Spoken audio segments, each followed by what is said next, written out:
교회에서 성도들 간의 신령한 삶에 대한 오해 가운데 하나가, 신령한 삶이라고 하는 것은 방언의 기도를 하는 것이나 신유의 은사를 나타내는 것이나 또 신비한 모습들을 드러내는 것을 신령한 것이라고 오해할 때가 있습니다. 그래서 신령한 사람이라고 하면 흰 머리카락을 흩날리면서 도포자락을 입고 그리고 낮은 홀리 보이스로 이상한 소리를 하는 거예요. 후토순 프로스케스토 히메이스 파테르헤몬 호엔토이스 우라노이스 같은 이상한 소리를 하면 저 사람은 신령한 사람이다 라고 많은 사람들이 착각을 한단 말이죠. 그래서 신령한 사람, 영적인 사람은 세상 사람과 전혀 다른 사람이라고 착각하는 것입니다. 그런데 성경이 말하는 신령한 사람, 성령의 사람은 그렇게 좁은 의미가 아닙니다. 오늘 본문 1절에 말씀하죠. 신령한 너희는 이렇게 말합니다. 여기 신령한 너희는 이란 말을 현대어 성경에는 이렇게 얘기합니다. 성령을 따라 살아가는 너희는 이런 말이에요. 다시 얘기한다면 성령의 인도함을 받는 사람을 신령한 사람, 성령의 사람이다 이렇게 말할 수 있습니다. 오늘 본문 말씀은 그 앞에 있는 5장에 있는 말씀부터 살펴봐야 되는데 5장 25절부터 말씀을 보면 이렇습니다. 만일 우리가 성령으로 살면 또한 성령으로 행할지니 헛된 영광을 구하여 서로 노엽게 하거나 서로 투기하지 말지니라. 형제들아, 사람이 만일 무슨 범죄한 일이 드러나거든 신령한 너희는 온유한 심령으로 그러한 자를 바로잡고 너 자신을 살펴보아 너도 시험을 받을까 두려워하라 말씀하고 있습니다. 성령의 인도함을 받는 사람은, 성령을 따라 살아가는 사람은 같은 형제들이 실수했을 때 정죄하거나 비난만 일삼지 않습니다. 그리고 먼저 자기도 그런 일을 범할 수 있다는 걸 생각하면서 잘못된 것을 돌아보고 바로잡는 그러한 자세가 중요하다는 것입니다. 오늘 말씀에 먼저 신령한 너희는 온유한 심령으로 이렇게 말씀해요. 성령으로 충만한 사람은, 신령한 사람은 온유함으로, 온유한 심령으로 라는 말씀은 어떤 의미일까요? 중국의 철학자이기도 한 노자는 상창이라고 하는 선생님에게 배움을 얻었습니다. 이 상창이란 분이 이제 나이가 많아서 세상을 떠날 날이 얼마 안 됐어요. 건강이 안 좋다는 소식을 듣고 노자가 병문안 갔습니다. 그리고 스승님께 마지막으로 부탁을 해요. 선생님, 돌아가시기 전에 저에게 귀중한 가르침 한마디만 좀 해주십시오. 노환으로 병약해 말하기 힘든 상창이 입을 열어서 말합니다. 노자야, 내 입에 이빨이 있느냐 물었어요. 입에 이빨이 없어요. 나이가 많아서 이가 다 빠졌습니다. 이빨이 없습니다. 그랬더니 상창이 또 얘기해요. 그러면 내 입에 혀는 있느냐? 아, 예, 혀는 있습니다. 그 한마디 하고 상창이 세상을 떠났습니다. 집에 와서 곰곰이 생각했어요. 왜 스승님이 마지막에 내 입에 이빨은 있느냐, 혀는 있느냐 물으셨을까? 가만 생각하니까 이빨이 강한 것 같아요. 강한 것 같은데 그래서 혀를 물기도 하고 입술을 물기도 해서 상처를 주긴 하지만 나이 많아 세상 떠나실 때 보니까 이빨은 없습니다. 그런데 부드러운 것 같았던 혀는 아직도 있단 말이죠. 온유하다라고 하는 것은 바로 그것입니다. 온유하다라고 하는 것은 약해 보입니다. 아무것도 못하는 것 같습니다. 그런데 성경에 예수님께서 팔복을 말씀하실 때 온유한 자는 복이 있나니 저희가 땅을 기업으로 받을 것임이라 말씀해요. 강한 것이 복이 있나니 라고 주님은 말씀하지 않고 온유한 자가 복이 있다고, 땅을 기업으로 받는다고 말씀하고 있습니다. 사납고 무서운 짐승들은 산 높은 곳이나 험한 곳에 주로 삽니다. 그런데 연약한 동물들은 오히려 평야에서 넓은 곳에 많은 동물들이 어울려 삽니다. 맹수들은 떼를 지어 다니지 않아요. 보통 맹수들은 단독으로 다닙니다. 외롭기도 하겠죠. 그러나 연약한 동물들은 함께 어울립니다. 온유가 연약한 것 같다 할지라도 온유는 강한 겁니다. 온유한 심령은 강한 거예요. 신앙생활을 열심히 하는 어떤 집사님 계셨습니다. 여자 집사님. 그런데 남편은 믿음 생활을 하지 않았어요. 늘 기도 제목이었습니다. 하루는 대신방을 봤는데 그런 지혜가 떠올랐어요. 남편이 쉬는 날 대신방을 받으면 목사님 와서 예배드리면 혹시 마음이라도 변하지 않을까, 그래서 예수님을 믿지 않을까 하는 생각이 들어서 그날 쉬는 날 예배를 청했어요. 목사님 오셨는데 정말로 남편이 이제 꼼짝 못하고 예배를 드리게 된 겁니다. 예배를 다 드리고 이제 여자 집사님은 음식을 대접하기 위해서 주방으로 갔습니다. 목사님께서 그 남편분에게 권면을 했어요. 선생님, 아내분이 저렇게 열심히 신앙생활하면서 기도생활하면서 남편 구원을 위해서 애를 쓰시는데 이제 좀 교회를 나오시는 게 어떻습니까? 그렇게 권면했어요. 그랬더니 이분이 말씀하는 게 전 교회 안 나갑니다. 우리 부인, 내 아내가 얼마나 성질이 나쁜지 그 성질을 보면 교회 가고 싶지가 않아요. 우리 애도 저도 제 아내 성질 때문에 교회를 안 가고 싶습니다.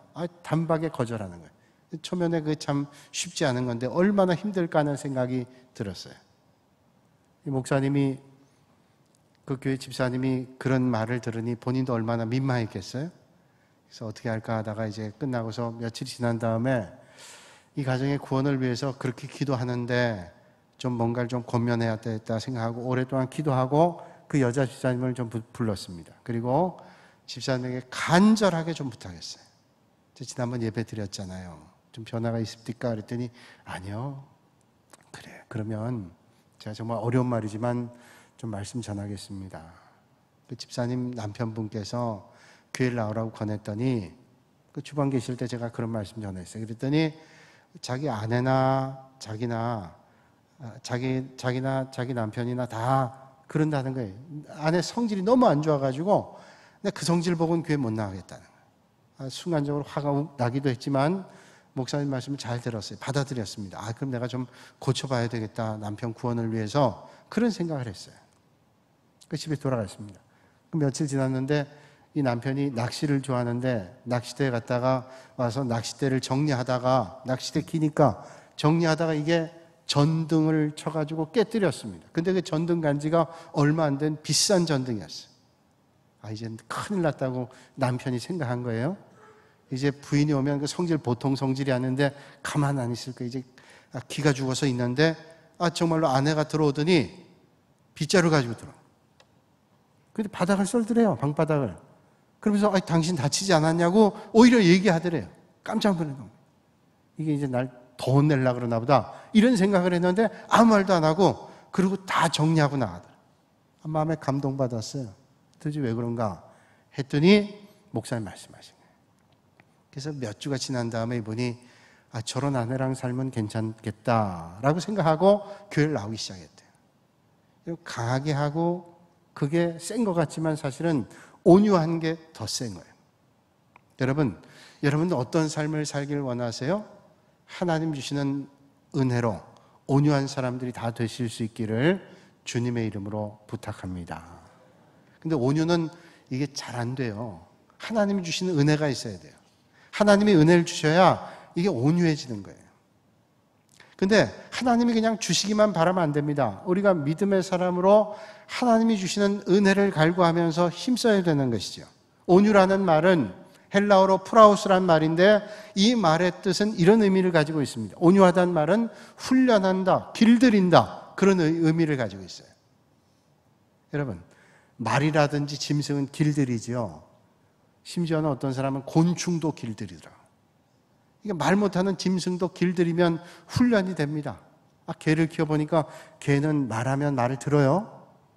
그래서 개만도 못해. 그 말은 개를 욕되게 하는 말이에요. 개는 말하면 들어요. 훈련이 됩니다. 그러니까 온유라는 것은 길들인다, 훈련한다, 이런 의미를 가지고 있다는 거예요. 언젠가 뉴스를 보니까 공군 조종사 한 사람을 배출하는데 100억 정도가 돈이 든다 그래요. 100억 정도의 돈을 들여서 훈련을 하는 건 뭐냐면 수천억, 천억 내지 1200억 이상 되는 전투기를 조종하기 위해서는 훈련하는 거예요. 전투기 조종사가 단박에 만들어지지 않습니다. 훈련하고 또 훈련하고 훈련해야 숙련된 조종사가 될 수 있는 거죠. 여러분, 훈련하면, 그래서 잘 훈련받으면 이 조종사를, 전투기를 맡기는 거예요. 조종사에게.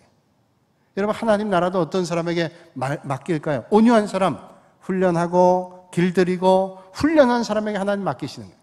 훈련 안 된 사람에게 하나님 나라를 맡길 수 없어요. 그래서 오늘도 하나님은 우리를 훈련하기를 원하시고 훈련하게 하시는 거예요. 하나님 쓰시려면 훈련합니다. 연단의 길로 보내게 돼요. 모세가 40년 애굽의 궁정에서 좋은 교육 받았습니다. 자기는 대단한 인물이라고 생각했어요. 그런데 대단한 인물이 되어서 이스라엘을 해방시키리라 했던 마음을 가졌을 때는 어때요?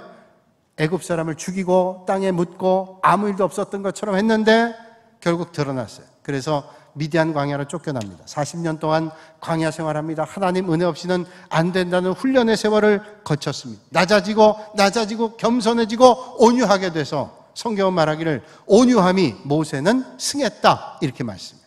온유해졌다. 훈련했다는. 그때 하나님께서 쓰신다는 거예요. 여러분, 신령한 그리스도인들은 성령의 지배를 받아서 다스립니다. 절대적으로 육신의 감정이나 혈기의 지배를 받아서 행동하지 않습니다. 육신의 감정과 혈기의 지배를 받지 않는 행동, 그게 온유한 심령이라는 거예요. 여러분, 여기 앉아 계신 분들 가운데 혈기가 없는 분 또는 감정이 없는 분이 어디 있겠어요? 다 혈기도 있고 감정이 있습니다. 성숙한 사람도 혈기 있고 감정이 있고 미숙한 사람도 혈기 있고 감정이 있습니다. 공부를 많이 한 사람도 혈기 감정이 있고 공부를 적게 한 사람도 혈기 감정이 있습니다. 목회자도 혈기와 감정이 있고 평신도도 혈기와 감정이 있습니다.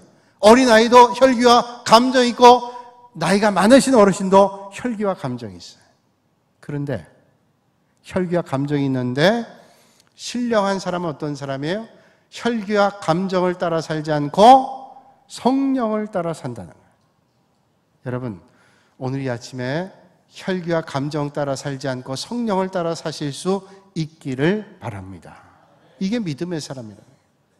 공동체 안에서 잘못된 사람을 바로 잡아주는 사람의 마음은 혈기와 감정으로 안 된다는 거예요. 온유와 겸손한 마음으로. 이게 성령을 따라 사는 사람의 자세라는 거예요. 여러분, 율법은 우리의 짐을 무겁게 합니다. 그런데 그리스도의 법은 어떻게 한다고 오늘 성경은 말씀하냐면 서로의 짐을 나누어 지게 한다라는 거예요. 율법은 짐을 지웁니다. 율법에 어긋나면 징계를 합니다. 그러면서 점점 우리를 무겁게 해요. 힘겹게 합니다.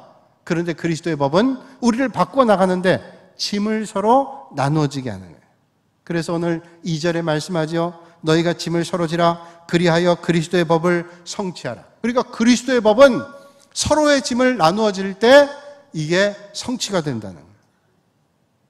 인도의 성자라고 불리우는 썬다싱이라는 분이 있는데 이분은 힌두교에서 기독교로 개종해서 수도원 생활을 했습니다. 어느 추운 겨울날 산을 몇 개를 넘어야 수도원에 다다를 수 있게 됐는데 동료와 함께 먼 길을 갔다가 수도원을 향하는 길이었어요. 아주 추운 날이었습니다. 그러나 수도원에 가야 됐어요. 그 길을 옷을 단단히 여미고 길을 떠나게 됐습니다. 얼마 길을 떠나고 있는데 길 눈바닥에 그 추운 날 사람이 하나 누워있는 겁니다. 가만 보니까 죽진 않았어요. 숨을 쉬고 있습니다. 그런데 이 사람을 놔두고 그냥 가면 죽을 게 뻔합니다. 그래서 동료 수도사에게 썬다싱이 얘기합니다. 이 사람 여기 놔두면 죽을 테니 우리가 힘들지만 데려갑시다고. 수도사가 얘기합니다.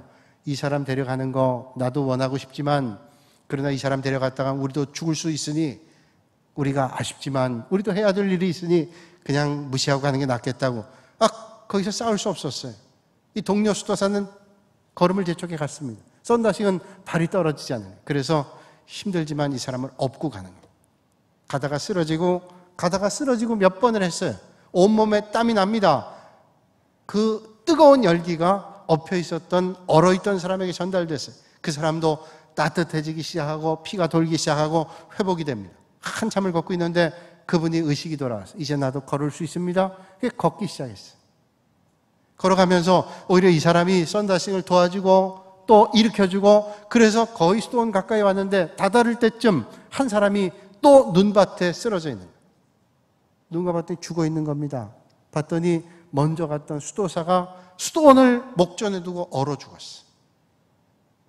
여러분, 누군가를 업는다고 하는 것은 힘든 일이 틀림이 없습니다. 누군가의 짐을 대신 져준다, 나누어준다, 절대로 쉬운 일이 아닙니다. 그런데 그게 그리스도의 법이 성취되는 거라는 거예요. 내 혈기와 감정으로는 이게 불가능해요. 힘든 일입니다. 그런데 그게 그리스도의 법을 성취하는 거래요. 내 등의 짐이라는 정호승 시인의 시가 있습니다. 한번 읽어드릴게요. 자세히 한번 들어보세요. 내 등에 짐이 없었다면 나는 세상을 바로 살지 못했을 것입니다. 내 등에 있는 짐 때문에 늘 조심하면서 바르고 성실하게 살아왔습니다.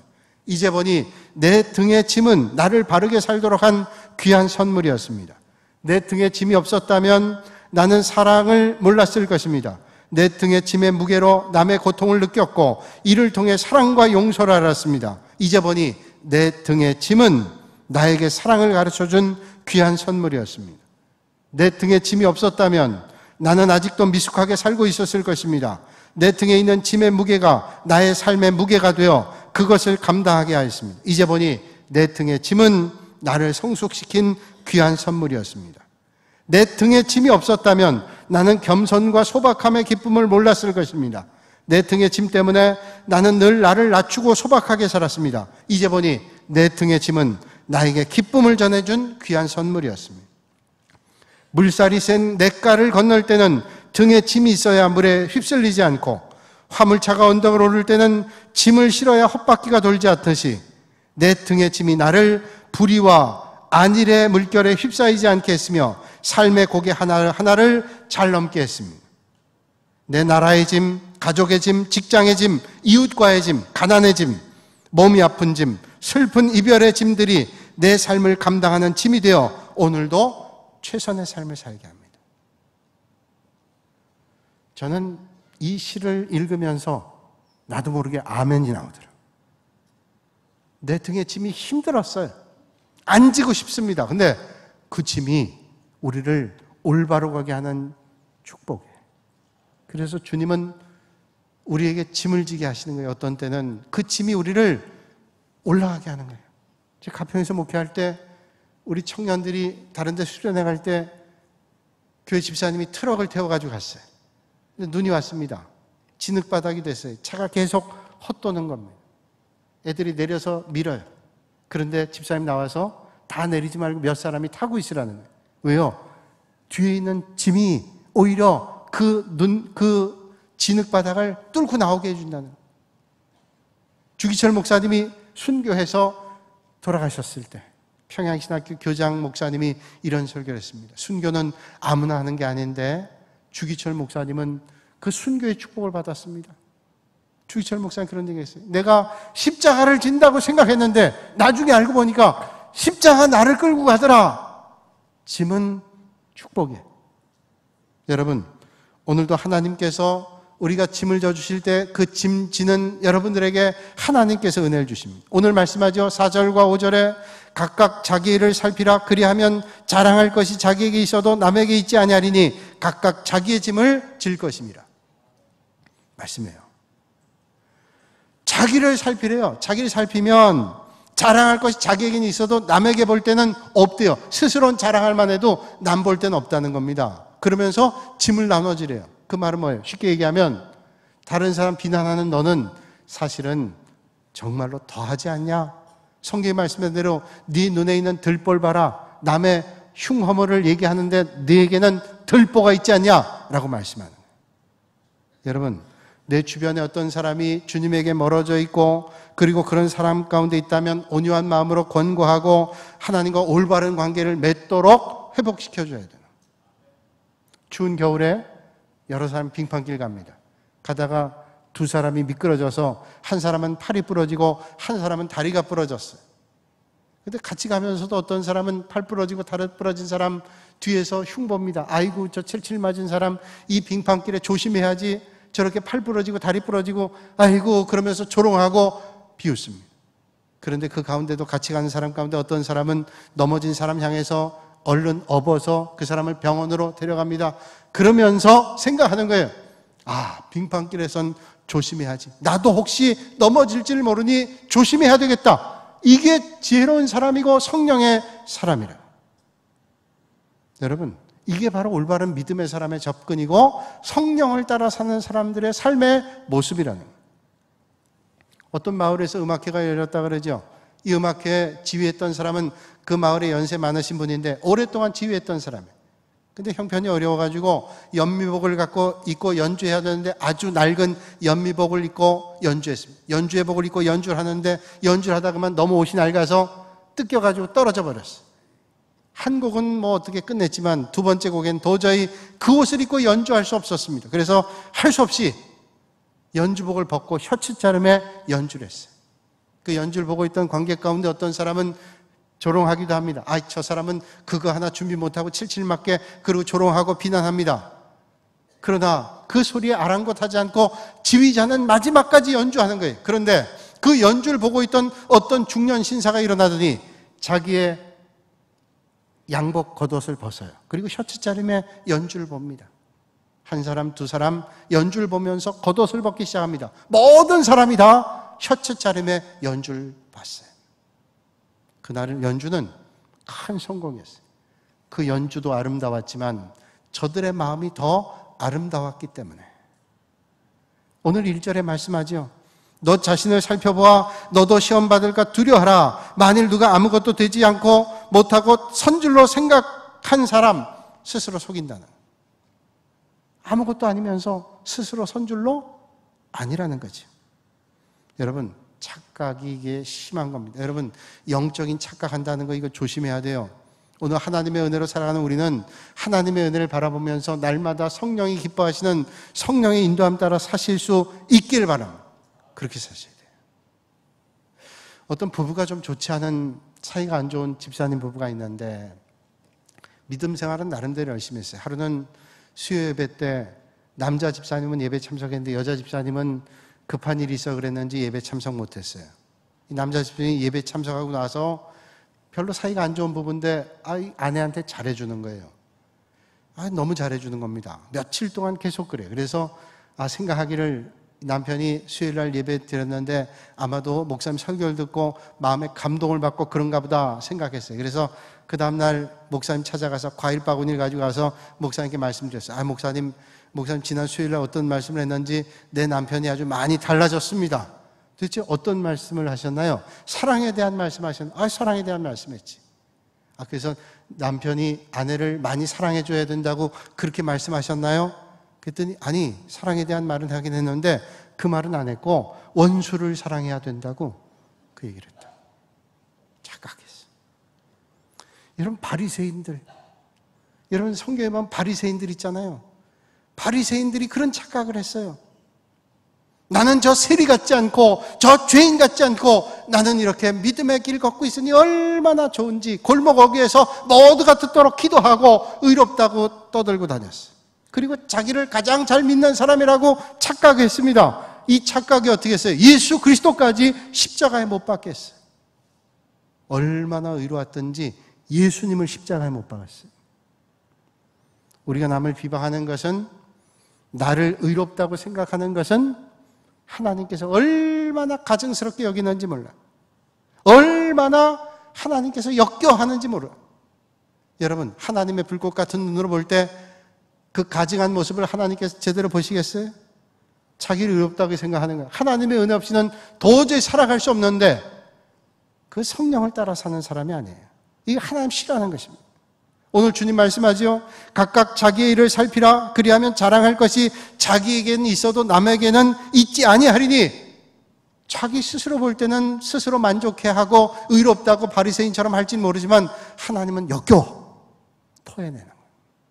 그럼 어떻게 해야 될까요? 오늘 5절에 우리에게 성령 따라 사는 사람의 삶의 비결을 말씀해 주고 있습니다. 5절 같이 한번 읽겠습니다. 각각 자기의 짐을 질 것이라. 아멘. 여러분, 짐을 들어보셨죠?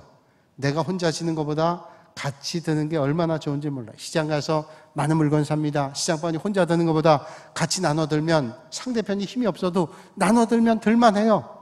가볍습니다. 얼마나 짐이 가벼운지 몰라요. 그래서 힘들지만 나눠들 때 힘이 나는 겁니다. 우리 인생길이 얼마나 힘들어요. 그런데 그 짐을 나눠드는 거예요. 얼마나 힘이 나는지 몰라요. 많은 사람들이 교회는 가정과 같다고 얘기합니다. 또 어떤 분 얘기하기를 교회는 가정 같아야 되니까 너무 커지면 안 된다고 얘기해요. 근데 저는 그 동의하지 않습니다. 교회가 가정 같다라는 말은 그 가정과 같은 사랑이기 때문에 교회는 가정과 같다는 거예요. 아무리 작은 교회도요, 사랑이 없고 그렇게 하는 교회는 그건 가정교회가 아니에요. 아무리 큰 교회도 구역마다 믿음의 공동체마다 사랑이 넘치면 그건 가정과 같은 교회예요. 그럼 왜 가정과 같은 교회를 사람들이 원할까요? 그렇게 해야 된다고 말할까요?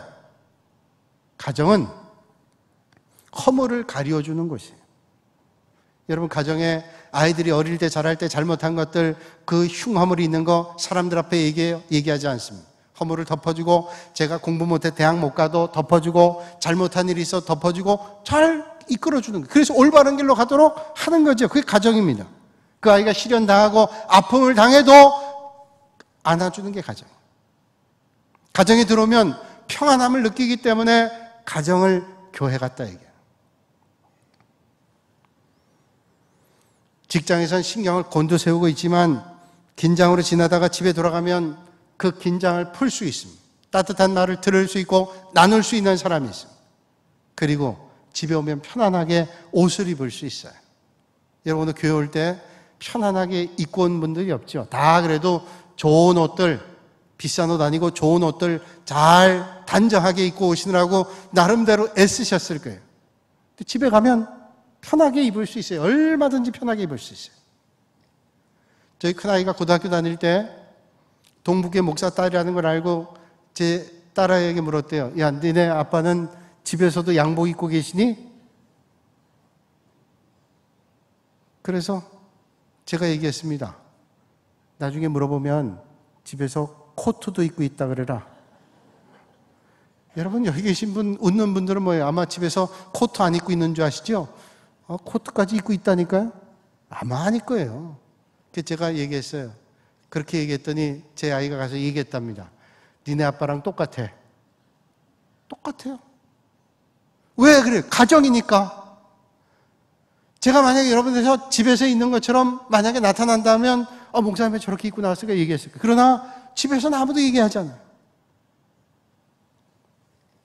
어떤 장로님 가정에 손님이 오셨어요. 며칠을 그 집에서 묵게 됐는데 이제 귀한 손님이 왔으니까 며느리가 정성껏 준비해서 상을 가지고 안방에 들어오다 그만 입구에 있는 장애물에 걸려서 밥상이 엎어져가지고 그냥 안방에 밥상이 다 엎어졌어요. 와장창하고. 얼마나 며느리가 얼굴이 빨개지고 당황됐겠어요. 시아버지 장로님 일어나서 치워주면서 하는 말이 며느라가 미안하다. 내가 그 쌀가마를 걷다 놓는 게 아닌데 입구에 나서 그 캄캄해가지고 내가 보질 못해서 그 발에 걸렸구나. 너무 미안하다. 아이고 미안하다. 그러니까 시어머니가 있다가 아이고 내가 미안해요. 이 어려운 자리에 며느리를 가지고 다 시켜놓고 가만히 앉아있으니 며느리가 얼마나 이게 두렵고 떨렸겠냐고. 아이고 내가 참 잘못했다고. 생각이 짧았다고. 그러니까 며느리가 아이고 죄송하다고 제가 칠칠 맞아서 이렇게 부주의하게 해서 너무 죄송하다고. 그걸 가만히 보고 있던 그 장로님 손님이 이 집이 천국이구만. 아니 지금 밥상이 다 엎어져서 서로 잘못했다는데 이 집이 천국이래요. 아니 서로 잘났다 그래야 천국이지 왜 이 집이 천국이에요? 온유한 사람들이 모여 살아요.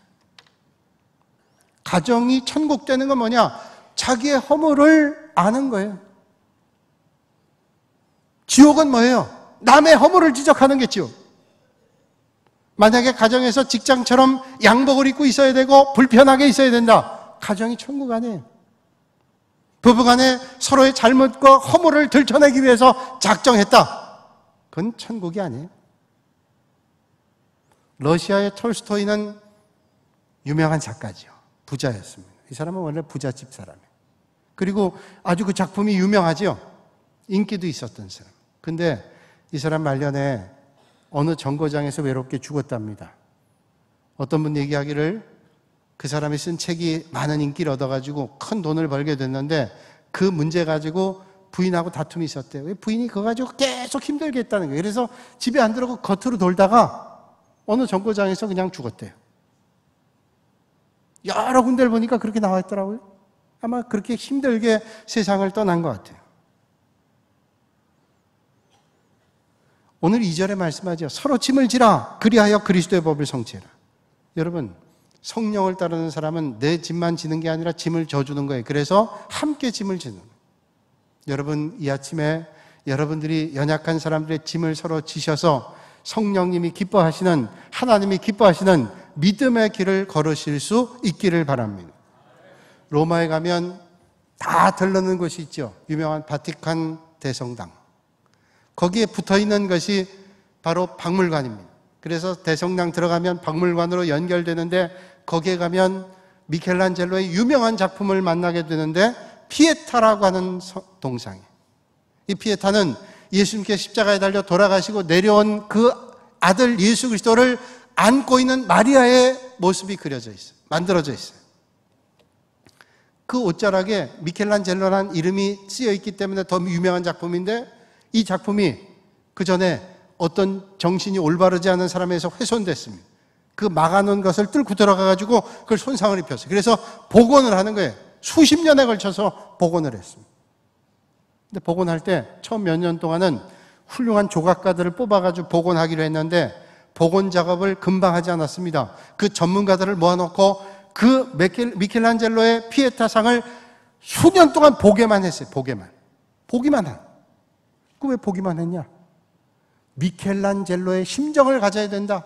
이걸 복원하기 위해서는 미켈란젤로의 심정이 아니고는 복원이 안 된다는 거예요. 그래서 미켈란젤로의 마음을 가지고 그 똑같은 연민과 그 고통의 마음을 가지고 그 작품을 만들어야 올바른 복원이 된다는 거예요. 그래서 그 마음을 갖고 복원 작업이 됐다는 거예요. 성령을 따라 사는 사람은 그 마음에 주님을 담고 사는 사람. 성령을 따라 사는 사람 뭐예요? 그 마음에 주님을 담고 사는 사람이 혈기와 감정이 있지만 혈기와 감정 따라 살지 않고 성령님을 따라서 날마다 엎드려 사는 사람. R.A. 토레이는 이런 말을 했습니다. 날마다 아침에 일어나면 하나님 앞에 이런 기도를 드렸다고 그의 책 성령론에서 이런 말을 해요. 주님, 저에게 성령으로 충만하게 해주세요. 그리고 제가 성령으로 충만하지 않을 때는 말하지 않도록 도와주세요. 제가 성령으로 충만하지 않을 때는 중요한 결정도 하지 않도록 도와주세요. 제가 성령으로 충만하지 않을 때는 함부로 행동하지 않게 해주세요. 성령으로 충만해야만 말하고, 성령으로 충만해야만 행동하고, 성령으로 충만해야만 뭔가를 할 수 있도록. 여러분, 이런 고백의 기도가 여러분들의 기도가 되실 수 있기를 주님의 이름으로 축복합니다. 성령으로 충만해서 말없이 충성하는 사람, 이런 사람들이 곳곳에 있게 될 때, 성령을 따르는 사람들이 많아질 때 주님 몸된 교회가 하나님의 영광을 드러내고 하나님의 역사가 드러나는 믿음의 공동체가 되는 것입니다. 여러분 생각해 보세요. 하나님께서 우리 인생을 만날 때 왜 눈을 둘 주고 귀를 둘 주고 입을 하나 줬어요? 많은 분들이 얘기하잖아요. 눈 많이 보라고, 한쪽만 보지 않고 양쪽을 다 보라고, 올바로 볼 줄 알라고, 귀 다 들으라고, 올바로 판단할 줄 알라고. 그리고 입은 뭐예요? 많이 보고 많이 들었지만 말하는 건 주의하라고, 절제하라고, 보는 거 듣는 것보다 덜 말하라고 말하고 있어요. 믿음의 사람은 말하는 게 아닙니다. 하나님의 말씀을 기억하며 하나님의 뜻대로 사는 거예요. 여러분, 말로 일하려 하지 말고 하나님이 주시는 성령을 따라서 하나님의 역사를 이루실 수 있기를 바랍니다. 이제 말씀 마칠게요. 한마디만 하고. 예전에 본 책 가운데 9일 동안 천국 만들기라는 글을 봤어요. 9일 동안 천국 만들기. 그 글을 읽어드릴게요. 어느 날 어떤 부인이 가정생활이 힘들어서 비관하며 이렇게 기도했답니다. 하나님, 너무 힘이 듭니다. 차라리 빨리 천국으로 저를 데려가 주세요. 하나님께서 응답하셨습니다. 그런데 그 전에 한 가지를 해라. 내가 죽은 후에 마지막 정리를 잘하고 갔다는 말을 듣도록 집안 정리를 잘해라. 이 부인이 그동안 엉망이었던 집안을 3일 동안 정성을 다해서 깨끗하게 정리했습니다. 3일 후에 하나님께서 부인에게 또 이렇게 말씀하셨습니다. 얘야, 죽자니 아이들이 걸리지. 내가 죽은 후에 엄마가 우리를 정말로 사랑했다 라는 마음을 느끼도록 마지막 3일 동안 최선을 다하고 죽으면 어떠겠냐. 이 부인이 안 하던 맛있는 요리를 하고 다시 못 볼 것이라 생각하고 마지막 최선을 다해서 아이들을 사랑하고 돌봤다. 3일 후에 하나님께서 또 이렇게 말씀하셨습니다. 얘야, 이제 갈 때가 됐구나. 마지막으로 내 남편 한번 봐라.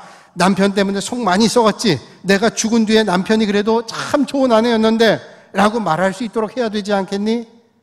정말 내키지 않았지만 마지막이라고 생각하고 3일 동안 정성을 다해서 남편을 섬겨줬습니다. 하나님께서 이제 찾아오셨어요. 이제 천국으로 가자. 가면서 한번 네가 살던 집을 한번 돌아보렴. 돌아봤어요. 그 집안을 봤더니 집안이 깨끗합니다. 오랜만에 애들 얼굴에 웃음꽃이 피어있고 남편이 얼마나 온화한 표정으로 자기를 보고 있는지 흐뭇한 미소가 자기에게도 났어요. 그 모습을 보니까 떠나고 싶지 않았습니다. 결혼 후 처음 내 집이 천국이구나, 그런 생각이 들었어요. 부인이 말했습니다. 하나님, 갑자기 어디서 이런 행복이 왔죠? 하나님께서 말씀하셨습니다. 지난 9일 동안 네가 만든 거야. 성령을 따라 사는 사람은 천국을 만드는 사람이에요. 바로 그 사람이 여러분들이 되실 수 있기를 주님의 이름으로 축원합니다.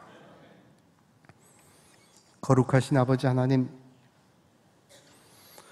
오늘도 이 아침에 저희를 주님 전으로 불러주시며 하나님을 예배하게 하시니 감사합니다. 우리가 연약하지만 겨자씨만한 믿음이라도 있다면 그 믿음이 우리의 삶을 바꾸게 하는 역사가 있게 될 줄로 믿사오니, 부족하지만 저희들을 인도하셔서 겨자씨만한 믿음이 자라 장성한 분량에 이르도록 주님 역사하여 주시옵소서. 포기하지 않으면, 낙심하지 않으면, 절망하지 않으면, 좌절하지 않으면 하나님의 역사가 이루어질 줄로 믿사오니, 이 시간 주님께서 이 자리는 한 사람 한 사람의 마음을 굽어 살펴주시고 성령을 따라 사는 사람들 되게 하여 주시옵소서. 더 큰 믿음의 사람이 되게 하시고 날마다 썩어질 걸 심지 않고 성령을 위하여 선한 것들을 심는 자들이 되게 하여 주시옵소서. 예수님의 이름으로 기도하옵나이다. 아멘.